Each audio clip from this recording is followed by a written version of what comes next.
Evening folks, back at the cb125 again this evening, just after work. I did buy a new set of points, but unfortunately they were the wrong ones and they didn't fit. So I'm gonna have to just make do with the ones I have. But as you can see, when I open them up here, you'll see that they're not too bad in there. They're alright. No pitting or anything on them. They're pretty good. My dog's going to start with playing with the tubs and making a racket. Isn't that right, Max?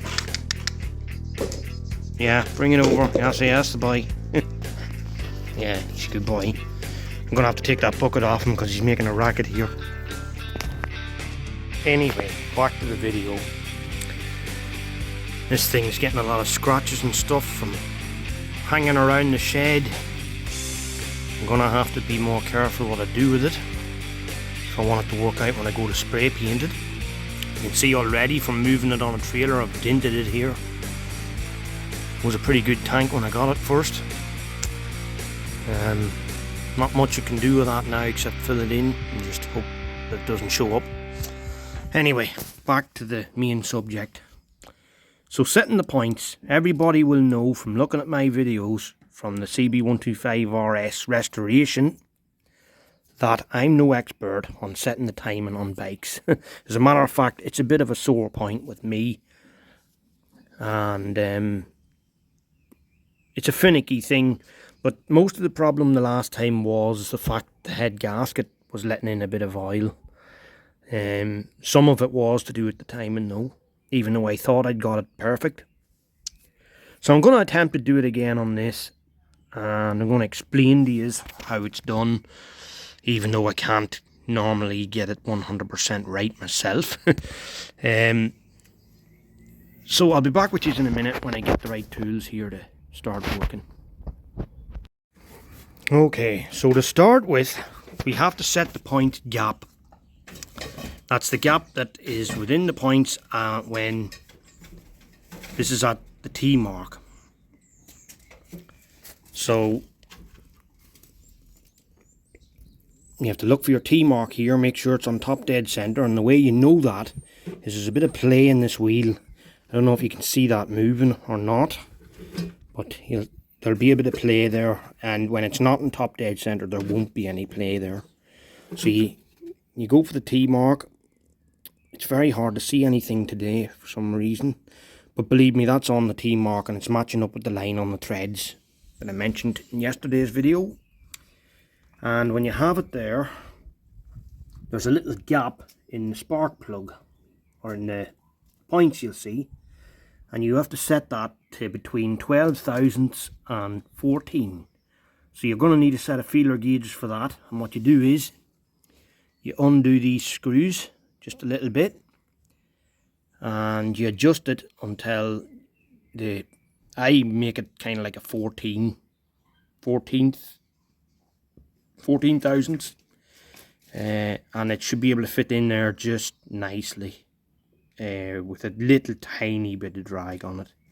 So that's what I'm going to do now, and I'll video a wee bit of me trying to do that, but it's very hard to do it with using one hand.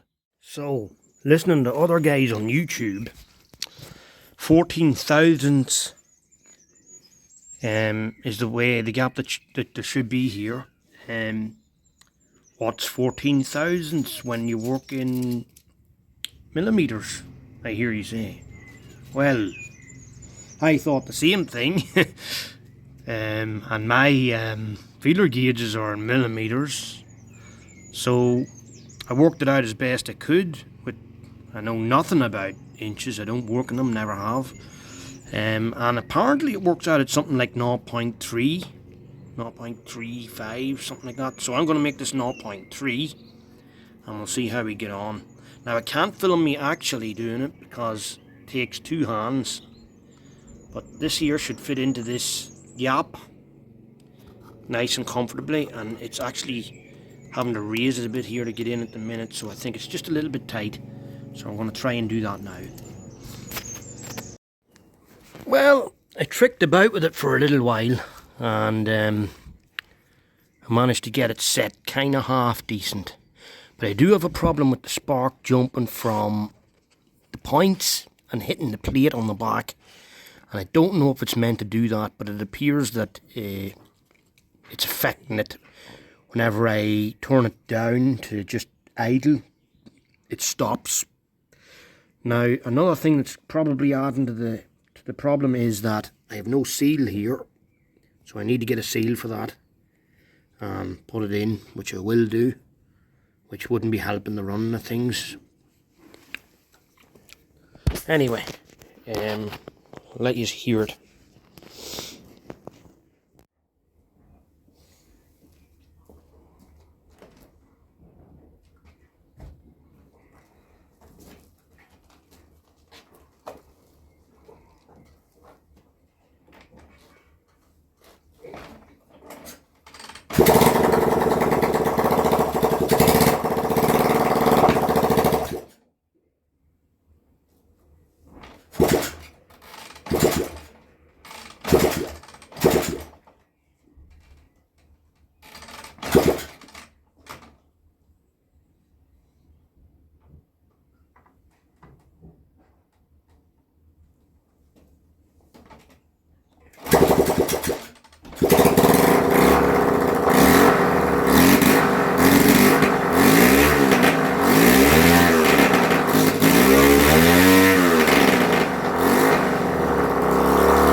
Well, I tricked about with it for a while, using my multimeter, trying to set the timing, and it does work a little bit better.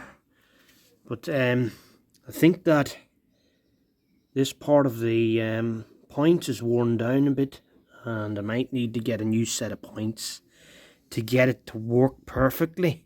It will rev out good, but it does not want to idle. It wants to stop unless it's idling at a kind of a high idle. So I think I'll get a new set of points and see if that helps. I'll just give you a listen to it now to see if you can hear any spluttering out of it.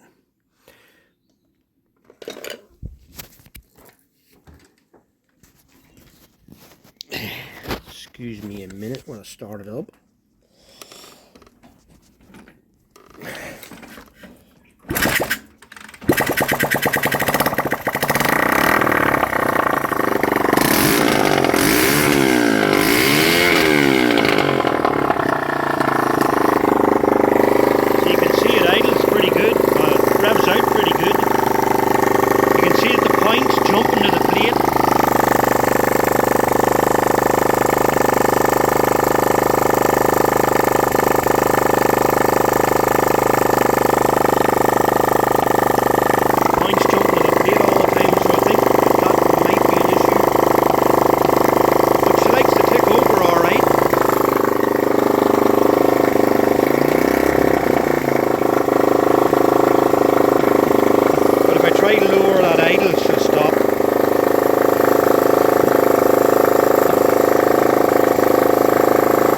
Probably run better when I get the seal into it and a few other things, but it's not running too bad now. I mean, I'll be happy enough to take that for a spin the way it is.